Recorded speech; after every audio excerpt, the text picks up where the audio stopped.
আমরা মনে করি। এজন্য কোরবানি ও ইব্রাহিমের চেতনা এই বিষয়টা নিয়ে আজকে আমরা খুব আলোচনা করব ইনশাআল্লাহ। ওয়া মা তাওফীকি ইল্লা বিল্লাহ আলাইহি তাওয়াক্কালতু ওয়া ইলাইহি উনীব। ইব্রাহিম আলাইহিস সালাতু ওয়াস সালাম আবুল আম্বিয়া, পৃথিবীর সমস্ত নবীর বাপ বলা হয় আবুল আম্বিয়া। এমনকি মুহাম্মদ সাল্লাল্লাহু আলাইহি ওয়াসাল্লাম তিনি নিজেও ইব্রাহিম আলাইহিস সালামকে বাপ বলে সম্বোধন করেছেন। তার এক সন্তান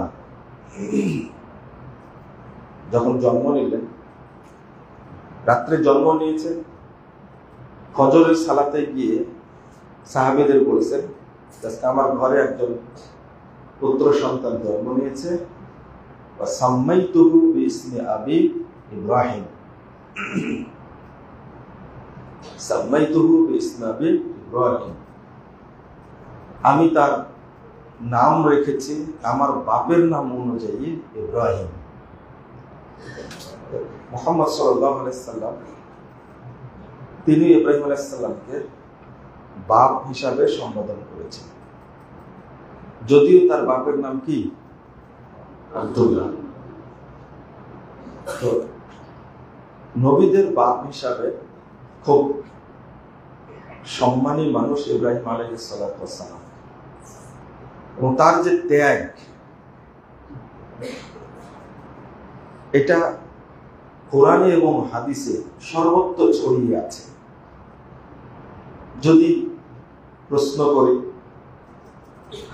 কুরবানি, এই সুন্নাহটা, পশু কুরবানির সুন্নাহটা আমরা পেয়েছি ইব্রাহিম আলাইহিস সালাম থেকে। যদি বলি হজ কোথায় থেকে পেয়েছি, ইব্রাহিম আলাইহিস সালামের পক্ষ থেকে। যদিও তবলিগের লোকেরা বলে থাকে যে আদম আলাইহিস সালাম এই উপমহাদেশ থেকে পায়ে হেঁটে 1000 বার হজ করেছে। কয়বার? 1000। প্রথম কথা হলো আদম আলাইহিস সালাম বেঁচে ছিলেন কয় বছর? 940 বছর অথবা 960 বছর, দুইটাই হাদিসে এসেছে। বেঁচেই ছিলেন 960 বছর, 1000 বার হজ করলেন কি করে, তাই না? আর আদম আলাইহিস সালামকে তো আল্লাহ বলেননি তুমি হজ করো। এই হজ্জের বিধান নাজিল হয়েছে কার উপরে? ইব্রাহিম আলাইহিস সালামের উপরে। ওয়াজিন নাস ফিল হজ্জ, আপনি হজ্জের ঘোষণা দিন। তো আদম আলাইহিস সালাম হজ করলেন কখন? কথার সাথে কোনো মিল নাই, দলিলবিহীন কথা, মিথ্যা। কিন্তু যাদের মধ্যে অন্ধ তাকলিদ ঢুকে গেছে, অন্ধত্ব যাদের মধ্যে আছে, তাদেরকে আপনি দলিল গুলে যদি খাওয়ান তবুও বিশ্বাস করবেন না। কথা বুঝতে পারলেন? দলিল যদি গুলে খাওয়ানো হয় তবুও বিশ্বাস করবে না। এই তাকলিদটা এত খারাপ জিনিস। এজন্য কোন একক ব্যক্তির সব কথা গ্রহণযোগ্য না, একমাত্র মুহাম্মদ সাল্লাল্লাহু আলাইহি ওয়াসাল্লাম ছাড়া তার সব কথা গ্রহণযোগ্য। মুহাম্মদ সাল্লাল্লাহু আলাইহি ওয়াসাল্লাম বাদ দিয়ে পৃথিবীর আর কোন ব্যক্তির সব কথা গ্রহণযোগ্য না। যদি কেউ মনে করে এটা, সাহাবীরা তাবেঈরা তাকে বলদ বলতে, বলদ বুঝেন তো? বুঝেন না? বলদ ছিলেন না আপনারা? গরু। প্রখ্যাত তাবেঈ উবাইদুল্লাহ ইবনে মুতাস রাদিয়াল্লাহু আনহু তিনি বলছেন, লা ফারকা বাইনা বাহিমাতিন তুকাদু ওয়া ইনসানিন ইউকাল্লিদ। বলদ আর মুকাল্লিদের মধ্যে কোনো পার্থক্য নেই, দুইটা একই রকম। বলদ যেমন কিছু বুঝে না, টানলে যেদিক টানলে ওইদিকে যাবে, সেমনি মুকাল্লিদ ব্যক্তি ওকে যেদিকে টানবেন ওই দিকেই যাবে। দলিল ছাড়াই একটা কথা বলে দিল আর ওইটাই ওর পিছনে ঘুরে বেড়াবে। কেউ তলায় দেখলো না যে আদম আলাইহিস সালাম যে 1000 বার হজ করেছেন তার তো দলিল আছে কিনা দেখি, অথচ হজ্জের বিধান তার সময়ে নাজিলই হয়নি। 2 নম্বর, যদি আপনাদের প্রশ্ন করি যে কাবা যেখানে হাজিগণ হজ করতে যাচ্ছেন, এই কাবাটা তৈরি করেছেন কে? ইব্রাহিম আলাইহিস সালাম। এর আগে কে তৈরি করেছিলেন? আদম আলাইহিস সালাম। তার আগে জিবরাইল আলাইহিস সালাম, ফেরেশতারা। আর বাইতুল মাকদিস কে তৈরি করেছেন বলেন? সুলাইমান আলাইহিস সালাম, ইব্রাহিম আলাইহিস সালাম। দেখেন, যাক আলহামদুলিল্লাহ, কেউ তো এখন বলছেন ইব্রাহিম আলাইহিস সালাম, আলহামদুলিল্লাহ। কিন্তু প্রসিদ্ধ কথা যে বাইতুল মাকদিস তৈরি করেছেন সুলাইমান আলাইহিস সালাম, তাই না? হঠাৎ করে একজন প্রশ্ন করেছে, আমি পট করে বলে দিয়েছি কথাটা, যারা আজকে কুলি করবেন সবাই, যারা বললেন বাইতুল মাকদিস তৈরি করেছেন সুলাইমান আলাইহিস সালাম, এই কথাটা নিয়ে আপনারা অনেক মন খারাপ করলেন। এর কারণটা কি জানেন? কাবা তৈরির 40 বছর পরে বাইতুল মাকদিস তৈরি হয়েছে। কত বছর পরে? 40 বছর পরে। 40 বছর পরে বাইতুল মাকদিস তৈরি হলে সুলাইমান আলাইহিস সালামের জন্ম হয়েছিল তখন? ইব্রাহিম আলাইহিস সালামের 1000 বছর পরে সুলাইমান আলাইহিস সালামের জন্ম। বলতে পারেন সংস্কার করেছিলেন। কি করেছিলেন? পুনর্নির্মাণ করেছেন সুলাইমান আলাইহিস সালাম। কেমনে বলি আমরা যে বাইতুল মাকদিস তৈরি করেছেন সুলাইমান আলাইহিস সালাম? একবার কে বলি না, এই কথাটা ঘুরাই দিল কারা? ঘুরাই দিছে হলো শিয়ারা। কারা? শিয়ারা ঘুরাই দিছে। এই যে ইসমাইল এবং ইসহাক আলাইহিম আসসালাম, এই দুই সন্তান ইব্রাহিম আলাইহিস সালামের সন্তান। ইসহাককে নিয়ে গর্ব করে, ইসহাক আলাইহিস সালামকে নিয়ে গর্ব করে ইহুদিরা। এই গর্বের ফলাফল হলো এইটা। কারণ এই বাংলাদেশের এই ভাইরাস বক্তা যারা আছে, আপনারা ওদেরকে বলেন ভাইরাল। এটা ভাইরাল না, এটা ভাইরাস। এবং করোনার চেয়ে ওরা ভয়াবহ। করোনা তো মানুষের আত্মা মেরে ফেলে দেয়, কিন্তু ভাইরাস বক্তাগুলো মানুষের আকীদা নষ্ট করে, ঈমান নষ্ট করে, ইসলাম নষ্ট করে। এই জন্য ভাইরাস বলে। তো বলছে যে আল্লাহর নবীর পূর্বে যত নবী রাসূল পৃথিবীতে এসেছে সবার কিবলা ছিল বাইতুল মাকদিস। বলেন তো নাউজুবিল্লাহ, বলেন এটা। আচ্ছা, এবার বলেন আপনারা, একটা প্রশ্ন করি যে মুসলিমদের প্রথম কিবলা কোনটা? বাইতুল আকসা, কাবা, মসজিদুল আকসা। শুনেন, একটু ভালো করে শুনেন তো। বাংলাদেশের 99.99 মানুষ জানে যে মুসলিমদের প্রথম কিবলা বাইতুল মাকদিস। যতগুলো মিথ্যা কথা আছে তার মধ্যে এটা শ্রেষ্ঠ মিথ্যা কথা, নাম্বার 1 মিথ্যা কথা। ভালো করে শুনেন কথা। এটা হলো ইহুদিদের কথা। কাদের কথা? ইহুদিদের কথা। বাইতুল মাকদিস কিবলা হলো কখন? কাবা তৈরি করেছেন ইব্রাহিম আলাইহিস সালাম।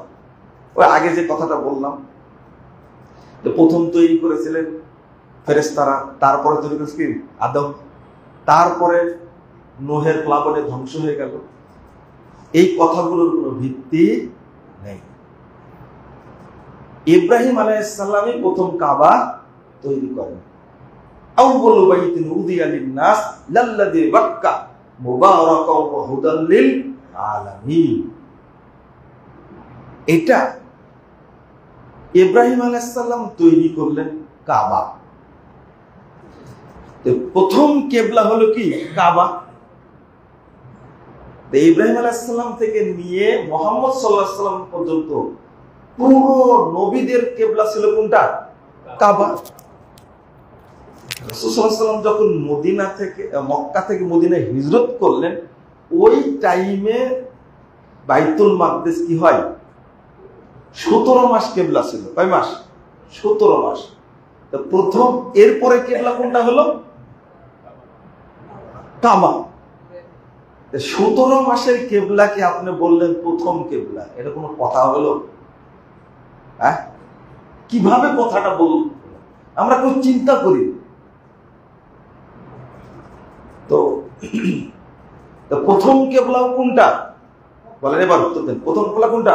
কাবা। শেষ কেবলা কোনটা? কাবা। কিন্তু এই কথাটা ঘুরায়া, এই যে তথ্য সন্ত্রাস যাকে বলে, আমরা তো সবাই হুজুকে তো, আর বক্তা যারা ভাইরাস, এরা কেউ পড়াশোনা করে না, তথ্য জেনে কথা বলে না, যা কানে শোনে সেটাই কি বলে। আর যারা বলে আন্তর্জাতিক মুফাসসিরে কুরআন, বুঝতেন, ক্ষতি সম্পন্ন, খ্যাতি সম্পন্ন না, এরা হলো ক্ষতি সম্পন্ন। এরা যে পরিমাণ ক্ষতি করেছে শরীয়তে, আমি কিছু কথা বলতে গেলে আপনার প্রথম জানা তো, এই জন্য আপনাদের এই কি বলে মন খারাপ হয়, তাৎক্ষণিক জবাব দিতে চান, একটু কয়েকদিন পরে দেন। গতকালকে বৃহস্পতিবার 10টা সাড়ে 10টার দিকে একটা ফোন করছে আমাকে, যেদিন আপনাকে শুনলাম তালেবান সম্পর্কে সমালোচনা করতে, এই 5 বছর যাবত আপনাকে গালি দেই শুধু, কিন্তু আজকে আমি এই গালি দেওয়া থেকে তওবা করে আপনার কাছে ক্ষমা চাইবার জন্য ফোন দিলাম। কেন আমি বুঝতে পারিনি কেন। বলছি যে এই যে শিয়া নেতা মারা গেল, রাইসি হেলিকপ্টারে দুর্ঘটনায় মারা গেছে, তো শিয়া নেতার জানাজা পড়ালো খমিনি, নাউজুবিল্লাহ। এইটা নাকি আমি কিন্তু শুনিনি, বলছে যে এটা মুসলমানের জানাজাই না। আমরা শুনেছেন কিনা জানি না, এটা কোনো মুসলমানের জানাজা যায়, এটা কোনো সালাতি না। সালাতে সূরা ফাতিহা পড়তে হয় না, দরুদ পড়তে হয়, তারপরে দোয়া করতে হয়, এইগুলো কিচ্ছু না, সালাতের কোনো পদ্ধতি না, নীরবতা পালনের মতো লাশের পাশে দাঁড়িয়ে আছে। আর এই লাশকে সমবেদনা জানানোর জন্য বিভিন্ন দেশ থেকে আসছে। দেখেন, একটু চিন্তা করেন, লেবাননের হিজবুল্লাহ নেতা আসছে, সিরিয়া থেকে উপপ্রধানমন্ত্রী শিয়া সে গেছে, হামাস নেতা ইসমাইল হানিয়া সে গেছে, লাশের সামনে দাঁড়ায়া সে শ্রদ্ধা জানাচ্ছে। এটা কিন্তু তার কথা শোনা বলছি। তারপরে তাহলে গেল কারা? শিয়ারা, হুতি নেতা ইয়ামানের সেও গেছে, তালেবান গেছে, এখানে মুসলিমদের কে গেছে? পাকিস্তানের প্রধানমন্ত্রী গেছে, তাই না? শাহবাজ শরীফ গেছে। এরা কারা? সব কারা? এরা সব শিয়া। সবচেয়ে আশ্চর্য হয়েছে যে তালেবানকে মনে করি আমরা পৃথিবীর একমাত্র ইসলামী রাষ্ট্র, সবচেয়ে সংগ্রামী রাষ্ট্র, সংগ্রাম করে তারা। আর আসছে কাতার, আসছে আর কি আসছে? কাতারের সমালোচনা করলাম, কাতারের আমির আসছে, তো আপনাদের অন্তরটা একবারে জ্বলে গেল কাতারের সমালোচনা করে। সৌদি আরব কাতারের বিরুদ্ধে নিষেধাজ্ঞা দেয়। কাতারও হলো শিয়াদের পৃষ্ঠপোষক, তারা সুন্নি না। আকীদায় যদি ভূত থাকে, আপনি যদি কিয়ামত পর্যন্ত আমল করেন, এক নেকিও আল্লাহর দরবারে কবুল হবে না।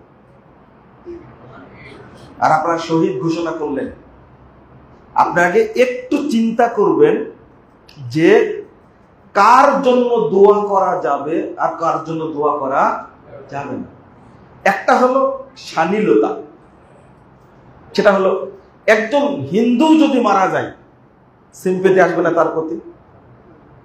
সে মারা গেছে বিমান দুর্ঘটনা বা অন্যভাবে মারা গেছে, আপনি সিম্পেথি ব্যক্ত করতে পারেন, কিন্তু দোয়া করতে গেলে আপনাকে হিসাব করে করা লাগে। ব্যবহার আলাদা জিনিস, মানহাজ আলাদা জিনিস, এটা মনে রাখতে হবে। মানহাজ আলাদা জিনিস। লা হাওলা ওয়ালা কুওয়াতা ইল্লা বিল্লাহ।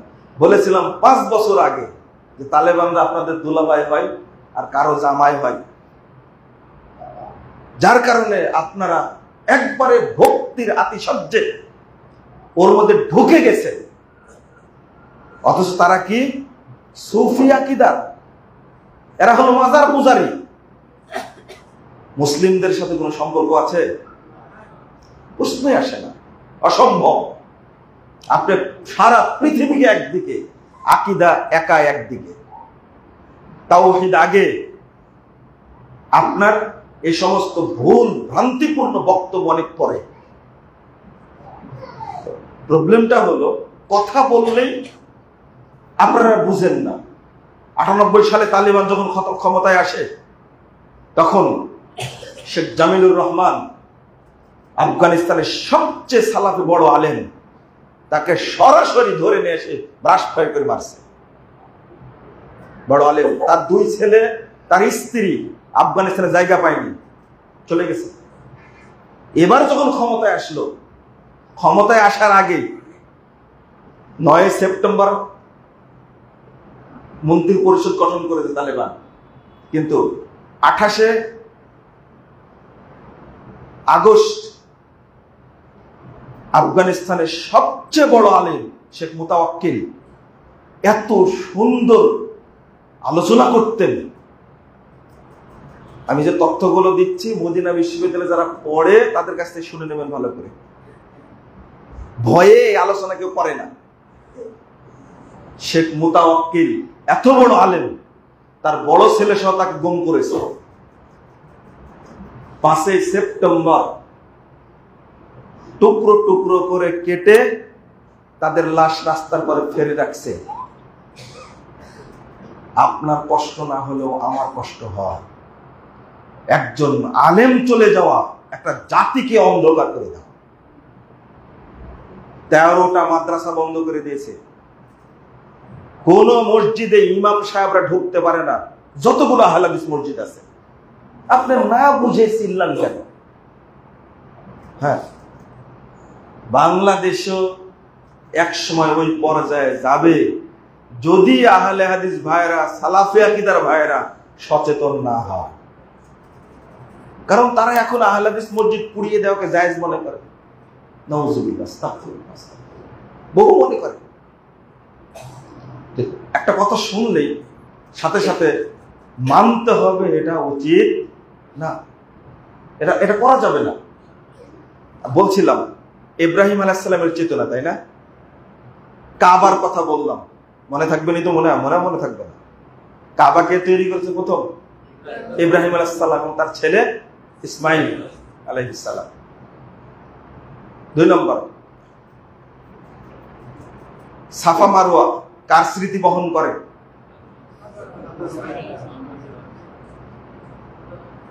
হাজরে আসওয়াদ কার স্মৃতি বহন করে? ইব্রাহিম আলাইহিস সালাম।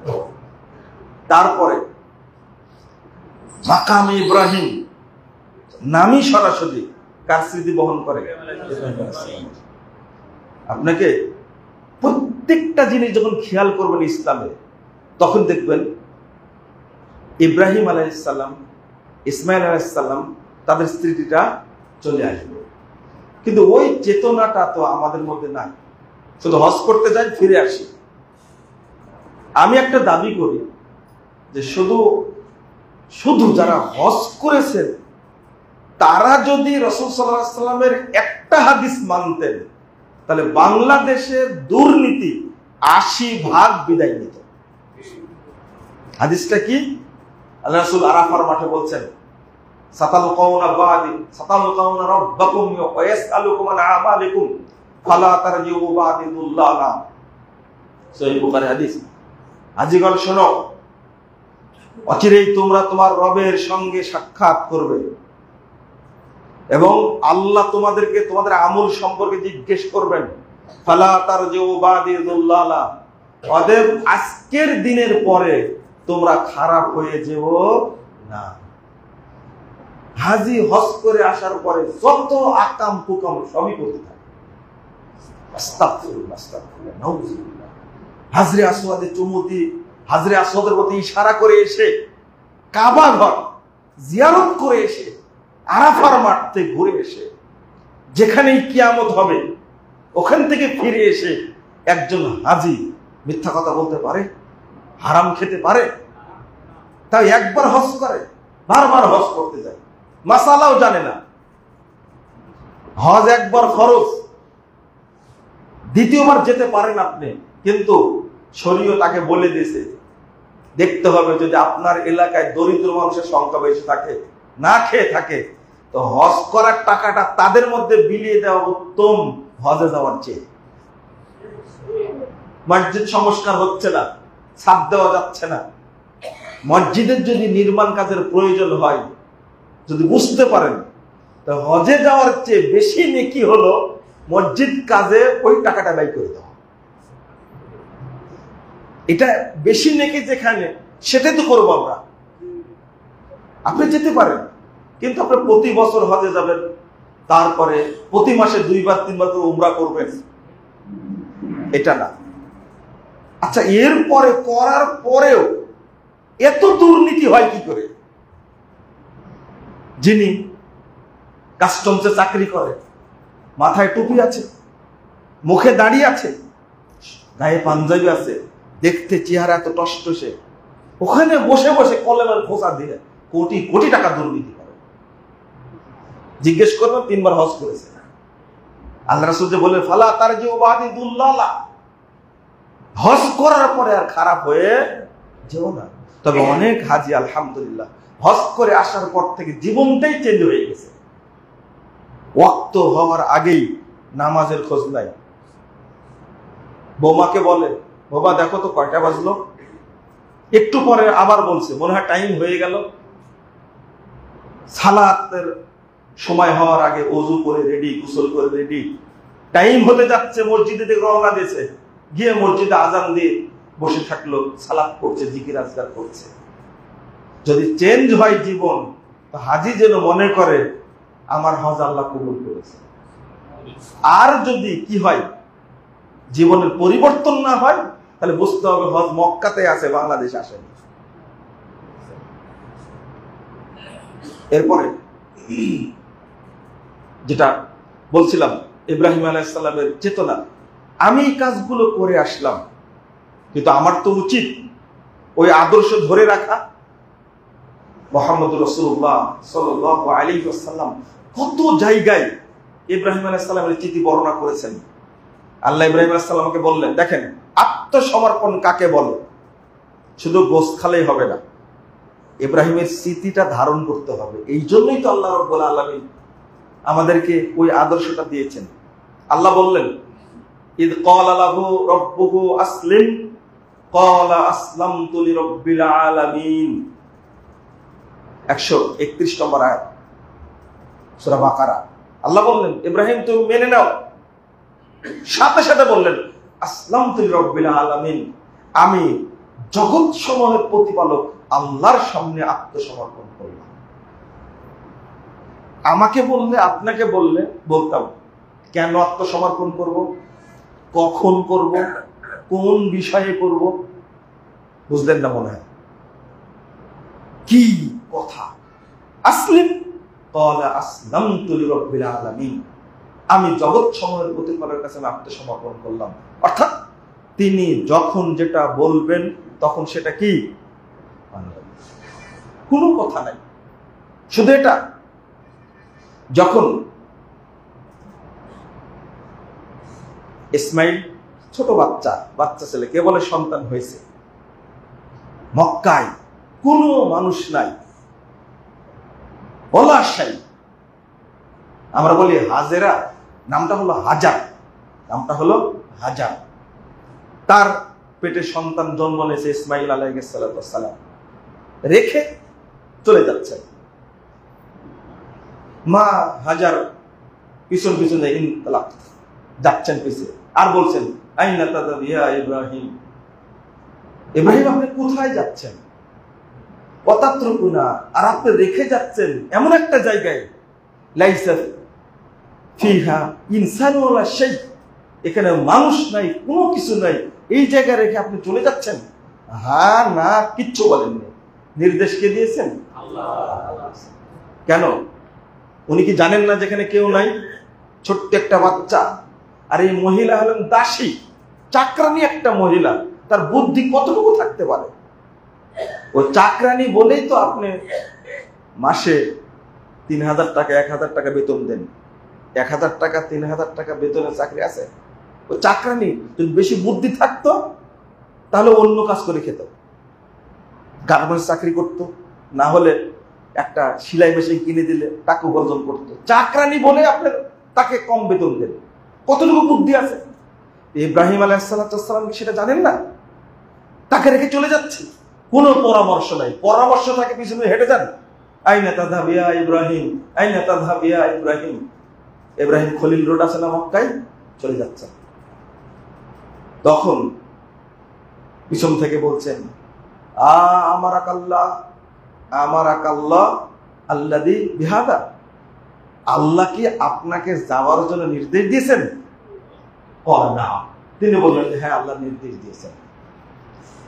এই বুদ্ধিমতী মহিলা ইসমাইলের মা, তিনি বলছেন ইদাম লা ইউদাইয়ুনা, ঠিক আছে, তাহলে আল্লাহ আমাদেরকে ধ্বংস করবেন না, আল্লাহ আমাদের কোনো ক্ষতি করবেন না। কত বড় সাহস! কে সাহসটা দিল? বুঝতে হবে কোন সন্তানের জন্ম দিয়েছেন, মাটা কেমন মা। আপনি বুঝেন? শুধু কাহিনী শুনলে হবে না, মনে করতে হবে। প্রত্যেক মা বোনকে আমরা বলি যে আপনারা তো কিছু করতে পারলেন না, একটা দোয়া করেন। আর যাদের বিয়ে হয়নি তাদের জন্য বলি যে আপনি কিছু না করতে পারলে একটা দোয়া করেন, আমি কিছু না করতে পারলেও আল্লাহ তুমি আমার পেটে এমন একটা সন্তান দিও বাংলাদেশের জন্য, উপমহাদেশের জন্য সে যেন সংস্কারক হয়। এটা পরামর্শ দিই।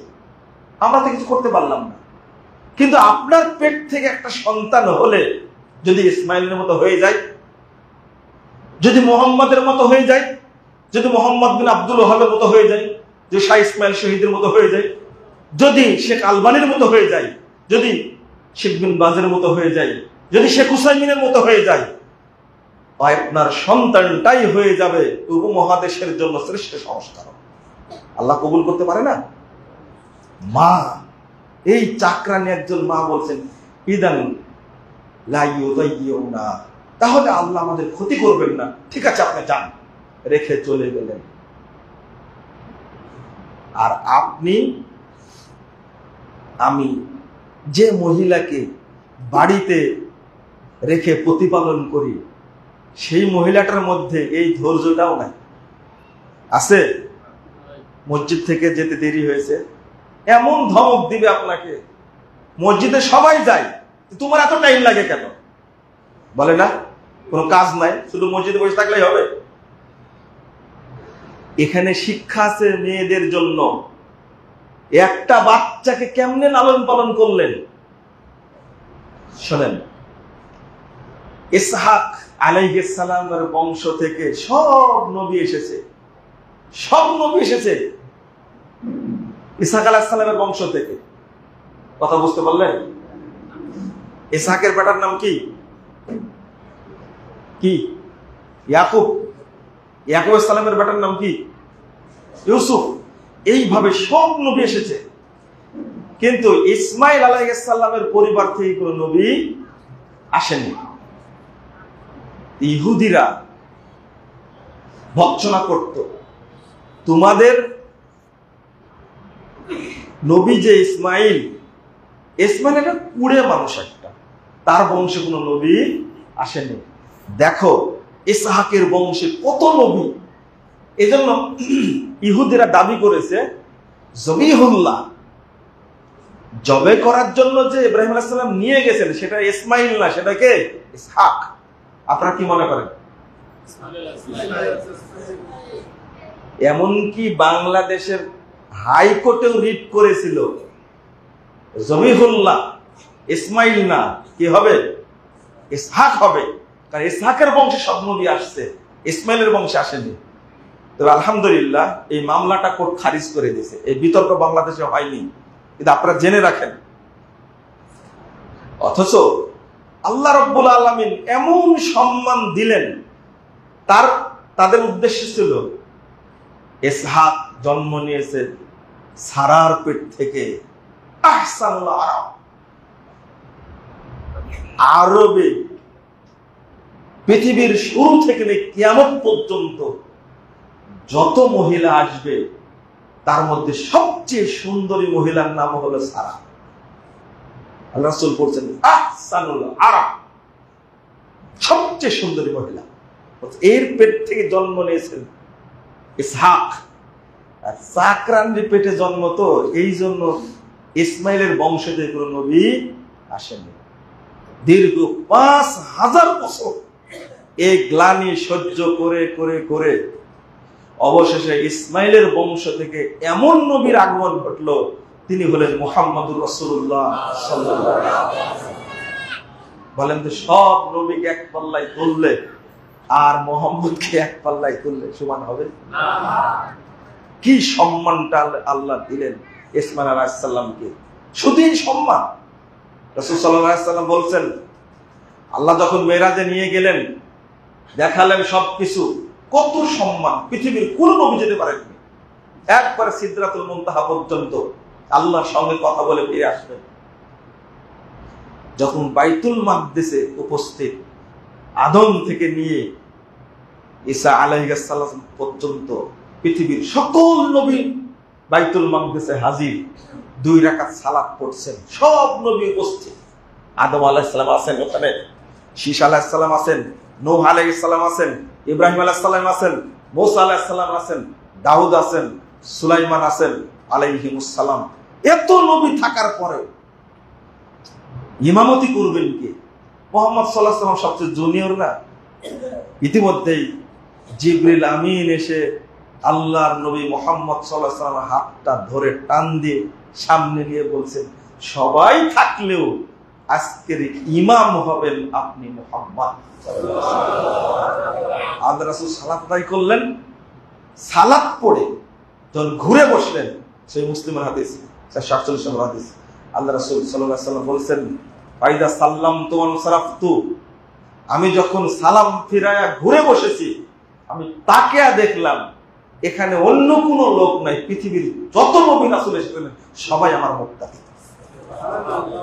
সম্মান আল্লাহ দিলেন, সম্মানের জন্য ধৈর্য ধারণ করতে হয়। ক্ষুদ্র স্বার্থকে কুরবানি করে বৃহত্তর স্বার্থকে কি করতে হয়? অগ্রাধিকার দিতে হয়। এই 5000 বছর যাবৎ গ্লানি সহ্য করে আল্লাহ এমন একজন নবী দিলেন, যারা গর্ব করত তাদের গর্বটা শেষ হয়ে গেল। মর্যাদা কার বাড়লো? এমনি বলিনি কথাটা, বললাম কেন? ওই ইসমাইল, ওই মা হাজার, আল্লাহ এমন একটা পদ্ধতি রেখে দিলেন। 2টা খেজুর রেখে গেছিলেন, পানি শেষ হয়ে গেল, খেজুর শেষ হয়ে গেল, পানি কোথায় পাবেন? মায়ের দুধ শুকিয়ে গেছে, দৌড়াচ্ছেন। আমাদের মহিলারা ধৈর্য ধারণ করতে পারবে? কোনো দিনই না। সাফাতে ওঠে দেখে, তাকাচ্ছেন পানি আছে কিনা, দৌড় দেন আবার মারুয়াতে, পানি আছে কিনা, পানি পাই না। মারুয়া পাহাড়ের উপরে উঠে দেখছেন, 7 চক্কর দেওয়ার পরে দেখছেন, আশা করেন পানি পাবো, দেখছেন মালাক, তিনি দেখছেন একজন ফেরেশতা দাঁড়িয়ে আছে বাচ্চার কাছে, বাচ্চা তো কাঁদছে, দাঁড়িয়ে। তিনি গেলেন, যাওয়ার পরে আল্লাহ রাসূল সাল্লাল্লাহু আলাইহি ওয়াসাল্লাম বলছেন, ফাবাহাসা বিআকাবি, 3364 নম্বর হাদিস, 3365 নম্বর হাদিস সহিহ বুখারী। জিবরিল আমিন তার পায়ের গোড়ালি দিয়ে চাপ দিলেন, না ইসমাইল আলাইহিস সালামের গোড়ালি দিয়ে চাপ দিলেন? আমরা জানি ইসমাইলের গোড়ালি লেগে পানি বেরিয়েছিল, তাই না? এটা একটা তাজা মিথ্যা কথা। কার গোড়ালি? আও বিজানাহিহি, অথবা ইসমাইল জিবরিল আলাইহির পাখা দিয়ে তিনি যখন চাপ দিলেন আর সাথে সাথে পানি উঠে গেল। রাসূল সাল্লাল্লাহু আলাইহি ওয়াসাল্লাম বলছেন, ইশারা করে বলছেন যে ইয়ারহামুল্লাহু উম্মা ইসমাঈল, আল্লাহ ইসমাইলের মায়ের উপরে রহম করুন। লাউ তারাকাতাহা আও লাম তাকরাবিহা, যদি সেদিন পানি ছেড়ে দিতেন, যদি পানি সেদিন ছেড়ে দিতেন, অথবা তিনি বাদ যদি না দিতেন, লাকানাত আইনান মাইনা, পানি বের হতে হতে হতে হতে সাগর মহাসাগরে পরিণত হতো। বিজ্ঞানীরা মাপতে গেছে যে কতটুকু পানি থাকতে পারে এই যুগে। কিচ্ছু না, চারিদিকে কোথাও পানি নাই, ওই এক জায়গা থেকে পানি উঠছে, কোথাও পানি নাই। ইব্রাহিম আলাইহিস সালাতু ওয়াস সালামের যুগ থেকে নিয়ে এখন পর্যন্ত মানুষ পানি খাচ্ছে, শেষ হয়? বিজ্ঞানীরা আজকে খুঁজছে, অথচ আল্লাহর নবী বলে গেছেন ১৫০০ বছর আগে পানি কতটুকু আছে এর মধ্যে। সারা পৃথিবীতে যত সাগর মহাসাগর আছে, যত পানি আছে, তার চেয়ে অনেক অনেক বেশি পানি জমজম আছে। এটা কোনোদিন শেষ হবে না। এটাকে বলা হয় জান্নাতি পানি। শেষ হবে কোনোদিন? কোথায় থেকে পানি বের হয়? পানি বের হচ্ছে, কত বড় নিয়ামত। হাজিগণ এই পানি খান। আবু যার গিফারী রাদিয়াল্লাহু আনহু ইসলাম গ্রহণ করার পরে মার তো খেলেন। আল্লাহ রাসূল তার আগে পেটের ভুঁড়ি ভাঁজ হয়ে যায় না, বসলে ভুঁড়ি ভাঁজ হয়ে যায় না? আল্লাহ রাসূল ভাঁজটা টান দিয়ে বলছেন, আবু যার এই ভুঁড়ি করতে গেলো তোমার, তুমি বলছো যে 3 মাস যাবত হারামেই ছিলাম, কোনো খাবার ছিল না, শুধু জমজমের পানি পেয়েছি। তখন বলছেন যে ভুঁড়ি হলে কোথা থেকে? ওই জমজমের পানি খাওয়ার কারণে। আমি ছিলাম চিকনা, 3 মাসে মোটা হয়ে গেছে। তখন আল্লাহ রাসূল বলছেন, ইন্নাহা মুবারাকাহ ওয়া তা'মু তুমিন, এটা হলো বরকতপূর্ণ পানি এবং খাদ্য গুণ সম্পন্ন এক। অন্য খাবার খেলে শরীরে যত পুষ্টি হবে, জমজমের পানিতে তার 1000 কোটি গুণ বেশি পুষ্টি আছে। খাদ্য গুণ এটা। 3 মাস ছিলেন, কোনো খাবার খাননি, শুধু কি খেয়েছেন? পানি খেয়েছেন। তাই আবু যার রাদিয়াল্লাহু আনহুর পেটের ভুঁড়ি মোটা হয়ে গেছে। আল্লাহ রাসূলকে নিজে বলছে, সহিহ মুসলিমের হাদিস। বুঝছেন? সেই পানি রাসূল সাল্লাল্লাহু আলাইহি ওয়াসাল্লাম বলছেন, আসলে আপনারা, আমি যে এই খামসায় খামসায় কথা বলছি, শুধু জমজমের পানির কথা বলতে গেলে খুতবা শেষ হয়ে যাবে একটা। এরপরে কাবার কথা বলতে গেলে শেষ হয়ে যাবে। একটা আয়াত বললাম না, মুবারাকাম ওয়া হুদাল লিল আলামিন, কাবাটা হলো বরকতপূর্ণ। এখানে আপনি যত আমল করবেন সবই বরকতপূর্ণ। আপনি সিয়াম পালন করবেন, ওখানে বরকত হবে।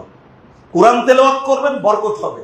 দান করবেন, বরকত হবে। তাহাজ্জুদ পড়বেন, বরকত হবে। তারাবি পড়বেন, বরকত হবে। সুবহানাল্লাহ বলবেন, বরকত হবে। হুদাল লিল আলামিন। কাবা ঘরে যাওয়ার পরে যে হাজি হেদায়েত পাই না, বুঝতে হবে তার কপালে হেদায়েত নাই। ওখান থেকে ঘুরে আসে, আসার পরে বলে যে এরা সব ওহাবি, এদের পিছনে নামাজ হবে না। তওবা তওবা তওবা, আস্তাগফিরুল্লাহ। আল্লাহ বলেছেন হুদাল লিল আলামিন, জগৎ সমূহের জন্য এটা হলো হেদায়েতের জায়গা। তোমার কপালে হেদায়েত জোটেনি। বলছে আপনি নামাজ পড়েননি? বলছে না, ওহাবিদের পিছনে আমি 1 ওয়াক্ত পড়িনি। কোথায় নামাজ পড়েছেন? নামাজ পড়তে হোটেলে।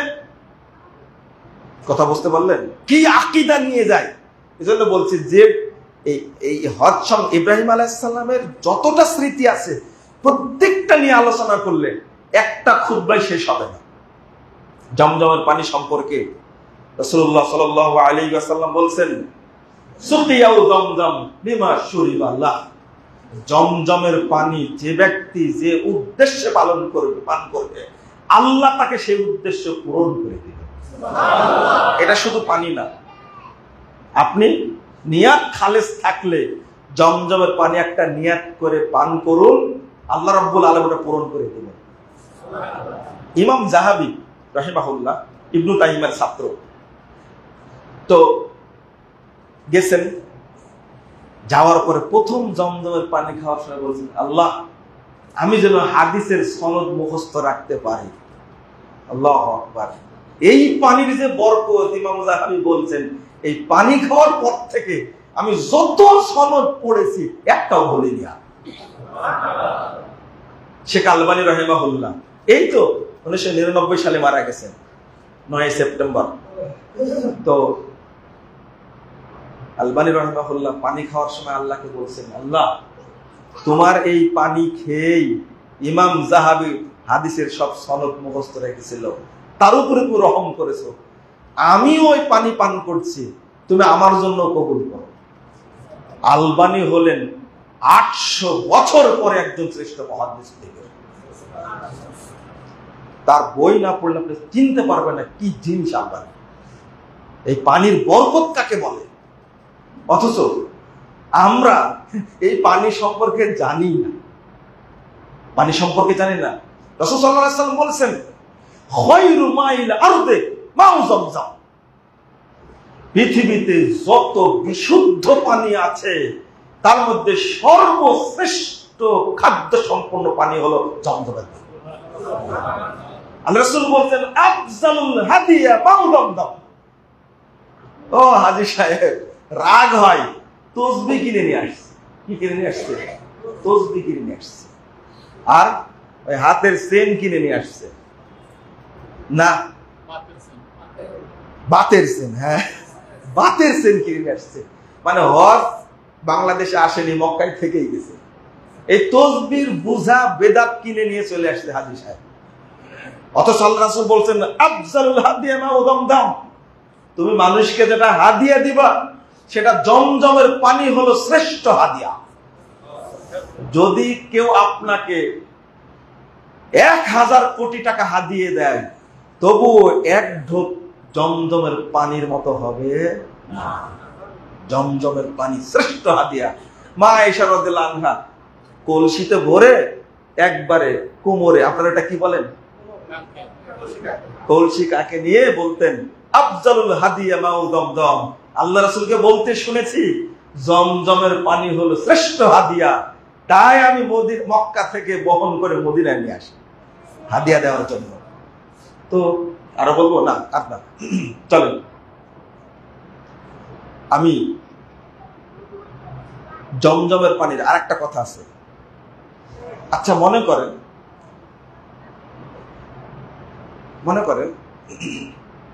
পৃথিবীর সব মানুষ ইসলাম গ্রহণ করলো, পৃথিবীর সব মানুষ কি ইসলাম গ্রহণ করলো এবং জমজমের পানি নিতে গেল, হজ করার জন্য সবাইকে ছেড়ে দেওয়া হলো। সব মানুষ জমজমের পানি যদি নিয়ে আসে, শেষ হওয়ার সম্ভাবনা আছে? হবে না। দলিল কি বলেন তো? দলিল দিতে হবে কিন্তু এই কথার পিছনে, যদি পারেন কিনা। অনেক বেশি, তাই না? এইটা আমি দিলাম, কিন্তু একটা দলিল আছে এখানে। অনেকেই বলে যে না, পানি এতদিন থাকার কথা না, এরা হলো পাগল, এরা পাগল।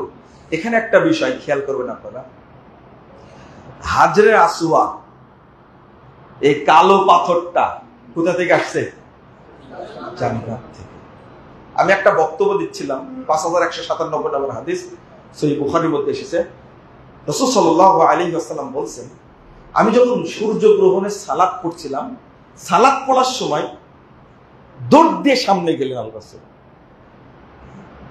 আবার দৌড় দিয়ে পিছনে চলে আসলেন ভয়ে। সালাতের পরে সাহাবীরা জিজ্ঞেস করলেন, আল্লাহ রাসূল এইটা করলেন কেন? তখন রাসূল সাল্লাল্লাহু আলাইহি ওয়াসাল্লাম বলছেন, রাআইতুল জান্নাহ, আমি জান্নাত দেখতে পেয়েছিলাম আমার সামনে। আল্লাহ সালাতের মধ্যে আমার সামনে জান্নাত তুলে ধরেছেন, তানা বলতো অন্তদা। তো আমি চাচ্ছিলাম ওখান থেকে এক ছড়া আঙ্গুর নিয়ে আসবো, এই জন্য দৌড় দিলাম। উম্মতের জন্য কত পাগল দেখছেন। আল্লাহ রাসূল বলছেন, আমি মনে করছিলাম যে এক ছড়া আঙ্গুর তোমাদের জন্য আমি নিয়ে আসবো, এই জন্য দৌড় দিলাম। লাউ তানাওয়াল তো অন্তদা, শোনো, যদি এক ছড়া আঙ্গুর আমি নিয়ে আসতে পারতাম, মাত্র এক ছড়া যদি নিয়ে আসতে পারতাম, লাকাল তুম্মা বাকিয়াতুদ দুনিয়া, কিয়ামত পর্যন্ত আঙ্গুর খেয়ে পোড়াতে পারতাম। কি আশ্চর্য! সহিহ বুখারীর হাদিস। কিয়ামত পর্যন্ত খেয়ে শেষ করতে পারতেন না। কি আছে এই পানির মধ্যে? লা ইলাহা ইল্লাল্লাহ, আল্লাহু আকবার। কেন শেষ করতে পারবেন না? আপনারা এখন বলবেন এক থোকা আঙ্গুর আমারই তো হবে না, তাই না? কিন্তু আল্লাহর নবী কি বললেন? লা আকালতুম মা বাকিয়াতিদ দুনিয়া, কিয়ামত পর্যন্ত খেয়ে এটা শেষ হবে না। এইটা কিভাবে বোঝাবেন মানুষকে? এটা জান্নাতি ফল, খেয়ে ফুরাবে না। যেমন জান্নাতি পানি, জমজমের পানি ফুরাবে না। হাজরে আসওয়াদ যদি জান্নাতি পাথর না হতো, তাহলে একজনের পাপও বহন করতে পারত না। বুঝেন না মনে কথাটা? ও জান্নাতি পাথর বলতে আল্লাহ রাসূল বলছেন, নাজালা হাজারাল আসওয়াদ মিনাল জান্নাহ ওয়া হুয়া আশাদ্দু বায়াদাম মিনাল লাবান। হাজরে আসওয়াদ যখন জান্নাত থেকে নাজিল হয়, তখন দুধের চেয়ে অনেক গুণে সাদা ছিল। ফাসওয়াদ্দাত খতায়ে বানি আদম, কিন্তু আদম সন্তানের পাপেও কালো হয়ে গেছে। কিয়ামত পর্যন্ত হাজরে আসওয়াদ মানুষের পাপ বহন করবে। একটা ছোট্ট পাথর সব মানুষের পাপ বহন করবে। অথচ পাহাড়, পৃথিবীর সব পাহাড় কোরআনকে বহন করতে পারে। বুঝেন না মনে হয় কথাটা? পৃথিবীর সব পাহাড় কোরআন বহন করতে পারেনি, অথচ ছোট্ট একটা পাহাড় মানুষের পাপ বহন করছে। এক একটা পাপ কত বড় হতে পারে! জান্নাতি পাথর ছাড়া অন্য কোন পাথর হলে এটা বহন করতে পারত না, কোনোদিনই পারত না। এইটাই হলো ঈমান। আপনাকে বিশ্বাস করতে হবে যে যদি এক থোকা আঙ্গুর আল্লাহ নবী নিয়ে আসতে পারতেন, কিয়ামত পর্যন্ত খেয়ে আমরা পুরাতে পারতাম না। তো এটা তো জমজম সম্পর্কে আলোচনায় অনেক কথা গেল। আমি ইব্রাহিম আলাইহিস সালামের স্মৃতি আলোচনা করতে গিয়ে যে কথাটা বলতে চাচ্ছিলাম, অনেক দূরে চলে গেছে আমরা। হাজরা কি করলেন? দোয়া পেলেন। মুহাম্মদুর রাসূলুল্লাহ সাল্লাল্লাহু আলাইহি সাল্লামের দোয়াটা কিভাবে পেলেন এবং দেখাচ্ছেন হাত দিয়ে। দেখো সাহাবীরা এইভাবে জাম জাম জাম। হাজরা এই বাদ দিচ্ছেন আর বলছেন, এই থাম থাম থাম, পানি আর যাস না, থাম। আল্লাহ রাব্বুল আলামিন হাজরাকে মালিকানা দিলেন জমজমের। পুরো পৃথিবী খাচ্ছে। কার মালিকানা?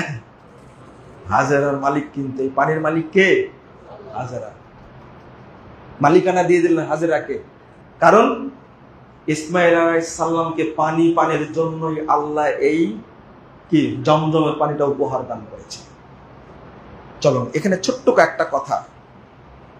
এই মহিলা হাজরা কেমন মহিলা? তার পেট থেকে জন্ম নিলেন ইসমাইল, তার ঐরুষে আসলেন পৃথিবীর শ্রেষ্ঠ নবী মুহাম্মদুর রাসূলুল্লাহ সাল্লাল্লাহু আলাইহি ওয়াসাল্লাম। কত বড় মর্যাদার অধিকারী তিনি, কত বড় মর্যাদা তার। এবং মুহাম্মদ সাল্লাল্লাহু আলাইহি ওয়াসাল্লামের মর্যাদা পৃথিবীর সমস্ত নবীর উপরে। কাল কিয়ামতের মাঠে দেখবেন তার মর্যাদা। অতএব এই নিয়াতটা রাখুন। ইসমাইল আলাইহিস সালাম কেমন ছিলেন? আল্লাহ রাব্বুল আলামিন বলছেন, আল্লাম্মা বালাগা মা ওয়াসায়া ক্বালা ইয়া আবাতি ফাল মা তুমার ক্বালা ইন্নী আরা ফিল মানাবি আন্নী আযবাহুক ফানজুর মাযা তারা। মাত্র 11 বছর বা 9 বছর বয়স হয়েছে। ইসমাইল আলাইহিস সালাতু ওয়াস সালামকে ইব্রাহিম আলাইহিস সালাম বলছেন, হে বেটা, আমি স্বপ্নে দেখছি আমি তোমাকে জবেহ করছি। কি করছি? জবেহ করছি। তখন ইসমাইল কি বললেন? ইয়া আবাতি ফাল মা তুমার। ছোট বাচ্চা, যেমন বাপ তেমন বেটা, যেমন বাপ তেমন বেটা। ঠিক আছে, তাই করেন যা আপনাকে আল্লাহ নির্দেশ দান করেছেন।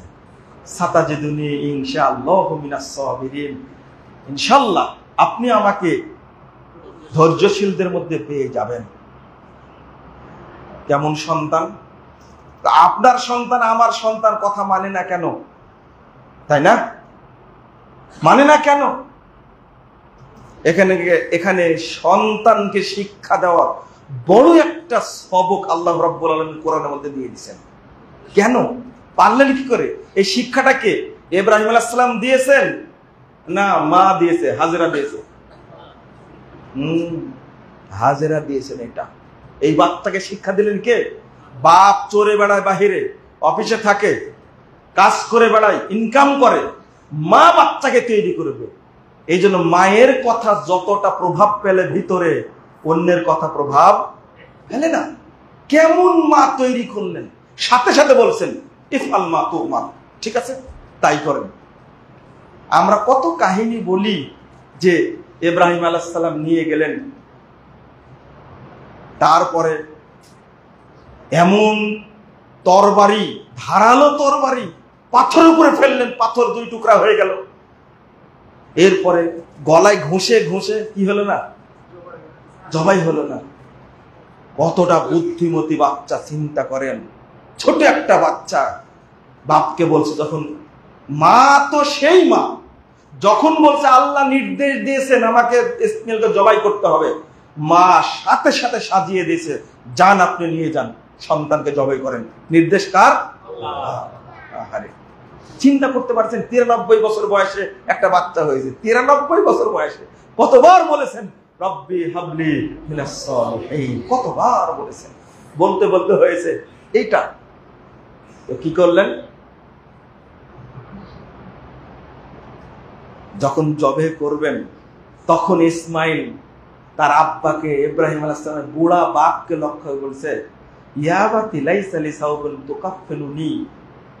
আব্বা, আপনি তো আমাকে জবে করবেন, কিন্তু জবে করার পরে যে আমাকে যে কাফন দিবেন, সেই কাফনের কাপড়টা তো নাই। ফাখলাক লি আন তুকাফফিনানি। আব্বা, তাহলে আমার শরীরের কাপড়টা আপনি খুলে নেন, জবে করার পরে এই কাপড় দিয়ে আপনি আমাকে কাফন দিয়ে পড়েন। ফাআলাজা। আল্লাহ রাসূল বলছেন, তখন ইব্রাহিম আলাইহিস সালাম যখন কাপড় খুলতে